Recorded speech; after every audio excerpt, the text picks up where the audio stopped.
Welcome back to Newsmaker Live, and thank you very much for staying tuned. We're discussing water and the proposed rate increase for water and sewage services.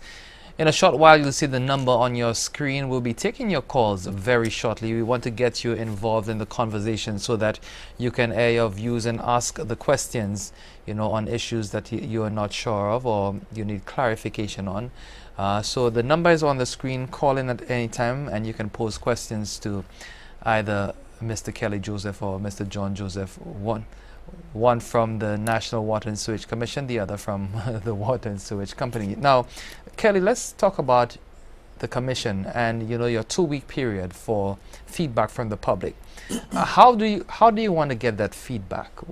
Can the public come to your office and say, okay, well, we're not really in favor of this increase, or yes, we support it 100%?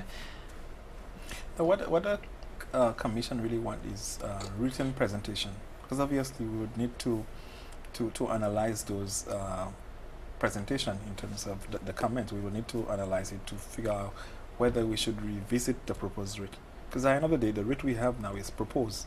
So what you really want now is to get comment, hear what person saying, and then you can revisit the rate, whether you have to go down. But that is the main purpose, really. We have a call on the line. Good evening. Please go ahead, caller. Hi, good evening, Mr. Clinton. Good evening. Good evening. And your guest. Question to Mr. JJ, John Joseph, the big man at Wasco.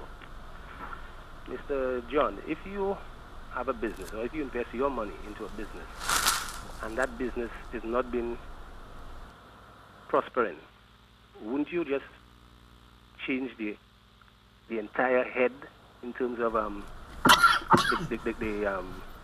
from the accountant to the CO right down? Because Wasco have been operating at a loss for the past years, and you and the rest of the big men there just enjoying Wasco, and people not seeing no light, nothing. I think it's time that you and the rest to just resign and give some fresh blood, some fresh ideas, so that the company could breathe again. That's what I have to say, sir. Okay, thanks. Thanks for your comment.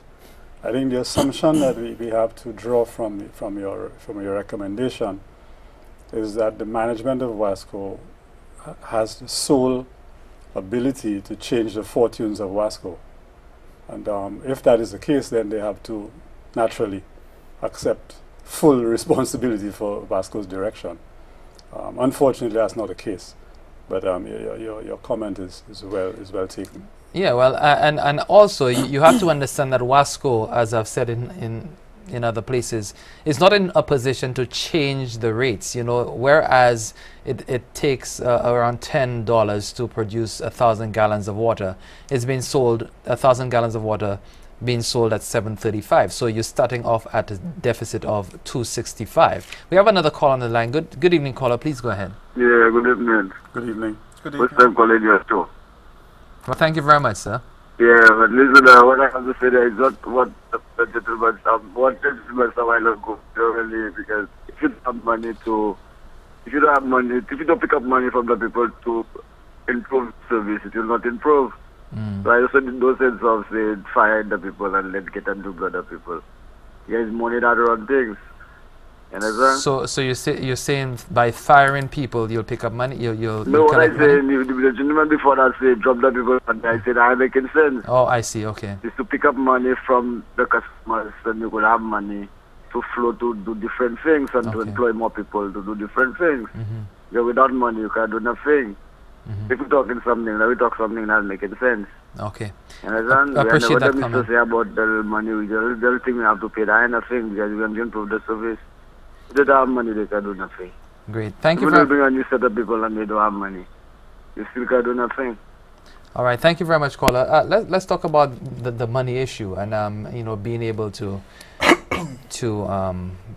survive. The first caller made a comment to the effect that the management is responsible, and I mean I try to explain the money situation. How dire is the financial strait of Wasco right now? I think that's a call.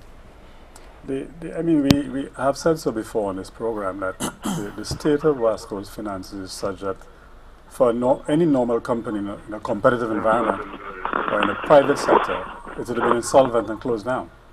Unfortunately, in the public sector, for the provision of water, you really cannot shut down a water company because then you have no sanitation services. So it's a totally different scenario. So essentially what you do is you compromise service quality, you compromise the ability to grow, and you compromise the ability to expand. And you just keep utilizing the cash flow as available to maintain the service to a certain acceptable level. Good evening, caller. Thank you for holding. Please go ahead. Yes, hello. I want to speak to Mr. John. Which one? We have Mr. John Joseph, he's the Managing Director of WASCO, and Mr. Kelly John Joseph, the Executive Director of the Commission. Yeah, I want to speak to Mr. John Joseph. I want to ask him why that WASCO cannot bottle their own water and sell it for the public. What do you think? Would be more, get more money to come in to support WASCO? All right. What do you think? Thank you very much. I'm watching you, you know. Yes. Thank you very much. Thanks for the question. Good. I think that matter has actually been raised at a number of other forums. At this point, to set up a bottling water company, you essentially need to make an investment in a bottled water plant. WASCO does not currently have the level of funding required to invest in even replacing its own assets.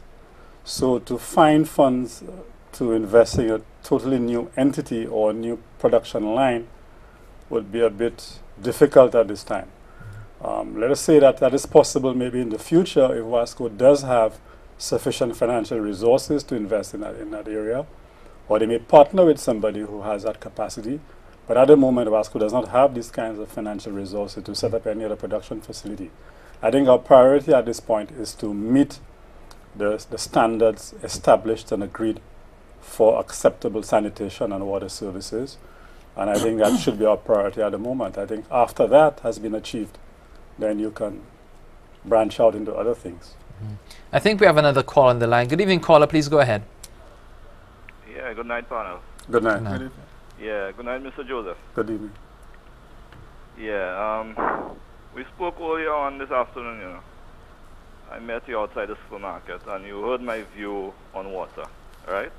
I think you could remember that. Yes, I do. But when you started the conversation, I think the majority of St. Lucians are more lay people. That the lay people are the people that pay the basic water rates, okay? They call them Malawi and all that. So I think your discussion have to be a little more down to earth to let the majority of those people understand what's the real issue of the water problem. Because if you're going to be paying money for water, for a good service, you have to put something in, okay? If you're going to use fuel, for example, a motor car, right? People go to the gas station, right, to fill up. Just imagine they want to pay 50 cents for a gallon of fuel, right? In no time at all, the gas station will shut down, right? And you won't be able to operate again. So it's what you put in, you're going to get out. So the lay people must understand that. They cannot continue paying $14 monthly for water. That's ridiculous, right? So for WASCO to have a new building, right? I mean, it's how many years since you got an increase? 13 years, 14 years? Yes, that's 13 at the moment. Good, right. And look at the state of the building. You cannot even have a new building like Lucy Leke. Okay? It's the same old boards you all have there. You all have to paint over, right? So WASCO need money to operate. When the joker called a while ago and said about they need to fire the management, right? He have no idea, right, what's going on. Okay? I believe water should be about $50 a month. Because people spend, right, uselessly on cell phones, right, making cell phone calls daily. And they spend more than that for the month, right? Water is life. Okay? You can live without electricity. You cannot live without water. So St. Lucians have to be more patriotic and start putting the best thing first, right? Water is number one. Okay? There shouldn't be a discussion, an issue, right? Ministers shouldn't be calling and saying how, talking about wrong timing. That minister need to check his timing. Go to a motor dealer and have him check his timing. His timing always wrong. Okay? That has nothing to do with water. No minister should come and tell people about they're trying to kill poor people, right? Poor people should know water is life. So anything that's the priority. Okay? So if Wasco want to build a service and give a proper service, you have to invest. You have to spend money. Okay? There should be a discussion on that. Wasco just put the price and everybody pay. All right, thanks a lot, caller, for your contribution. Yeah, thanks for the contribution. Yeah, I'm sure you had an interesting discourse with that caller earlier on outside the supermarket. I mean, in terms of maybe making it more simplistic, I mean, Wasco has pipes and pumps and different equipment all over the country. Some of them have been around as old as I am, and I'm kind of getting a bit long in the tooth at this point. We have pieces of equipment that keep failing frequently. You repair it all the time. But really, you ought to be replacing these things as they see their lifetime. We have communities that have water systems that were built in the 40s and 50s. The communities have vastly grown, and the infrastructure is still not up to speed. So there's a lot to be done to bring the service quality up, and funding must be found for that. I want to talk about funding, but let's take this call and then we'll come to the issue of funding. Good evening, caller. Please go ahead. Hello? Are you there, caller? Hello? Yes, please go ahead. C'est moi déjà ça. La rivière de l'eau a sorti. Qu'est-ce qu'on va faire test de cette rivière? Pas que vous courir tout le monde, personne pas fait au pays. Si bah la hauteur de pays qui va faire de l'eau quoi. Qui ça le pour faire les gager tout l'huile tout bail. Hein? Moi je vais dire ça.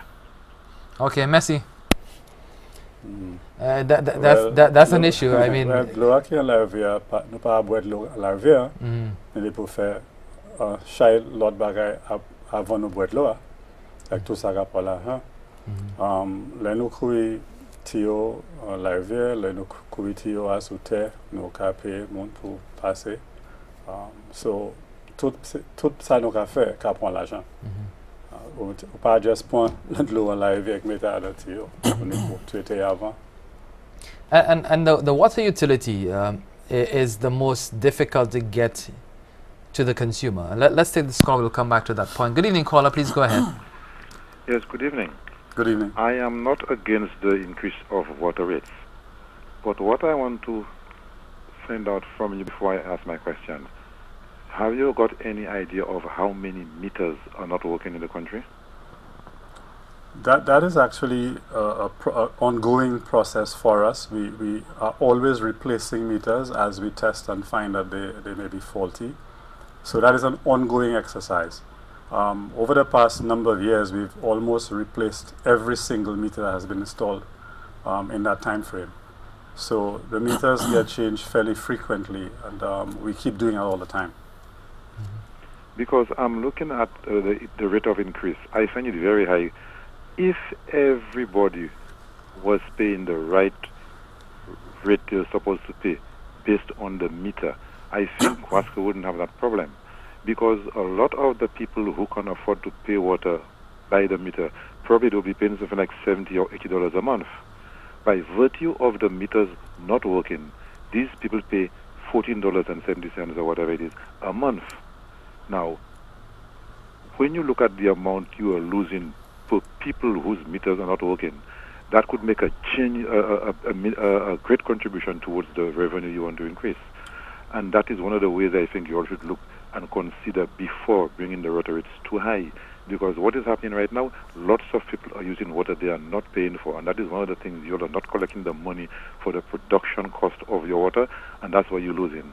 Let me just engage your second here, caller. I mean, you're saying that the water rate is too high, the rate of increase is too high. No. Do you think... I am not saying that the water rate is too high. No, the proposed increase, if I'm getting you correctly. Correct me if I'm wrong. No? Yes? If the proposed rate, as I said, I'm not against the increase, but the proposed rate is a little too high. Okay. I believe about a 40 to 50% increase would be okay, but 60% increase, I mean, it's real high. Okay, that's what I was getting at. You're looking at the rate of increase, but have you considered the amount of increase? the dollar value of the increase from I listen $4, to the dollar value. $4.60. But then some people who are talking and saying, oh, it's okay, water is this and water is that. But it's how many people can afford to pay the water rate per month. Okay. That's what you have to watch. The people who are talking can afford to pay it. But how many people can afford to pay it? That's what you have to look at. The low-income bracket people, can they afford to pay it? Because let's take an example for, let's say, a pensioner who is getting about a little $700 a month. And that pensioner had to pay his light bill of $200 already. Then he has to pay a water bill that might come to about another $100. How much he has to eat and pay his rent. Okay, let me have JJ respond to you. I'll listen. I don't want to hold on. I do not want to.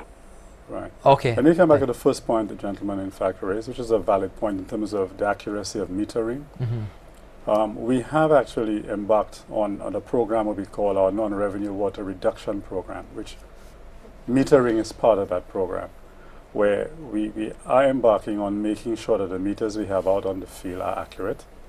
Also, they have been accurately read. Otherwise, you may be, like he said, not getting the sufficient revenue from the water that's being used on the meter. These are two components of our program. The other components also include finding and tracking people who have been stealing water as well, which is bypassing the meter. Also working on identifying parts of our pipelines that are not up to speed and we are losing water from there. So we have an ongoing program to basically improve the amount of revenue that we are getting from what we have existing on the ground. So I think the gentleman has raised an extremely important point, and I need to let him know that we have actually been doing that program for a while, and we are going to continue that program as a matter of priority for WASCO. All right.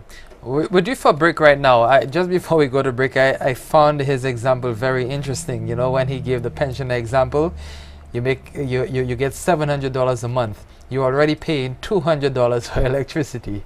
So the $200 for electricity is fine, but then, you know, paying $15, $20 for water is, you know, a little too high. I mean, if you put it in perspective as well, I mean, somebody who's in a low income, the assumption is that their needs aren't going to be extremely exorbitant either. Right.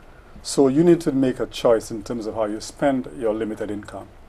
And if your water bill tends to be on the high side, you need to seriously look at your plumbing, make decisions on how you use the water that you have to use, and conserve. I think the same thing can be said for any other expenditure that you have to budget for on limited resources. You're watching Newsmaker Live. We're here with Kelly Joseph, the Executive Director of the National Water and Sewage Commission, and also John Joseph. He is the Managing Director of WASCO. Stay with us. We'll continue to take your calls right after this break.